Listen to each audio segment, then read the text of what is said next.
So if you add 55 years to that, that's approximately the length of time I've been involved. And it was with my grandmother as a mentor. And she told me about these little seeds. And she said, they will grow. And I thought, well, Grandma, how can a tiny little thing like that grow into a tomato? But I didn't question her first off. I just thought, no, I listened to Grandmother. And so she took me in the garden and she showed me the first autumn, how to harvest the different seeds and be careful to harvest the beans when they have been on the plant until they're all brown and before they snap open, because you have all the seeds scattered all over in the soil and you can't find them.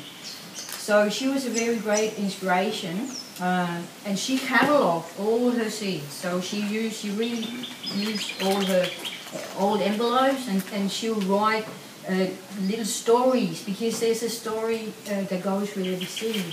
So I couldn't read as a 5-year-old, but Grandma would read out for me that these are from Auntie Rosie, and they're called green beans, and I got them when we got married in 1934, and things like that. So there was a story to everything. And also she would make observations about how well they were performing, and that's what we today refer to as viability. So she kept all her seeds in this old shoebox in the cellar in the basement of the house, where it was cool all year round. And for me, that was really a box of magic. And I would sneak into that cellar and I would sit and look through the seed envelopes. And I knew, because Grandma told me not to open the packet, had to wait until spring, because then I was going to learn the next step. So she took me then in the garden in springtime, and we sowed all these seeds, and I still thought, well, Grandma, do you really think that such a tiny little thing will be such a big plant? And yes, so when they started germinating, I was so fascinated. Grandma had a compost heap. My uncle had a farm out of town. He had cattle, so that's where we got the cow manure from. We were very close to the beach. It was just at the end of the road, so we walked down to the beach and collected a lot of seaweed that we then had to wash, because it had a lot of salt in it, but Grandma used that as fertilizer. Also, we went to the nearby forest where we picked up leaf litter, and we refilled our water bottles while we were there, because there was a sacred mineral spring, so we had lovely water to go with that as well. Grandma as a mentor, she also had a lot of fruit trees, but she grew this beautiful vegetable garden, and she could really feed the whole family, and she had 11 kids, so it was a lot of food was needed. So I got involved with the seedsavers up north, as it was called, about 12 years ago, and I took on coordinating the seed bank, and I've done that ever since, and I now step back from the Mariba seedsavers coordinating, and it's Rick Benwell, who lives here in Koah. He's taken on that part of the game, and it's a beautiful journey, and also to follow the story of our seeds. And this is what you can do by writing our plant passports. We'll see who grew the seeds.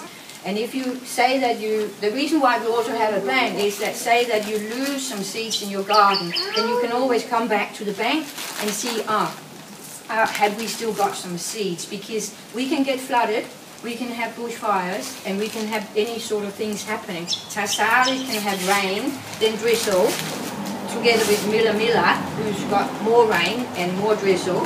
And when their plants are growing and the seeds are maturing, they can't harvest them because it's all wet, it's all soggy. And then we get a phone call from Tassali and Melinda Atherton, and they say, oh, hello Mariba, we lost all such and such seeds. Would you have them in the bank, and could you send them over, please? So we say, hello, yes, you reach Mariba 300 sunny days a year. So of course we got seeds that we managed to save. So we then that way we help each other.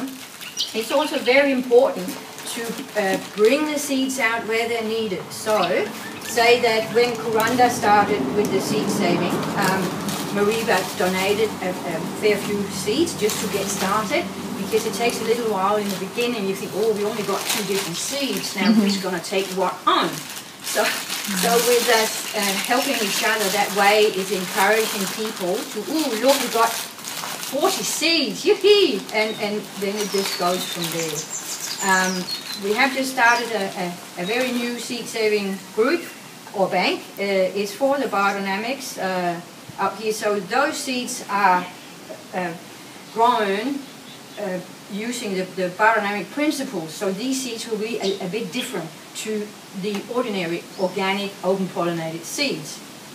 They will have the energetic imprint of all the biodynamic preparations, such as valerian, chamomile, and what other. But I won't go into that. It was just to let you know that it's only 2 weeks ago that that bank was formed, and we have already been donated 40 different varieties of seeds. Beautiful. Mainly coming out of Mariba Seedsavers, but also from private collections. So that's really, really good.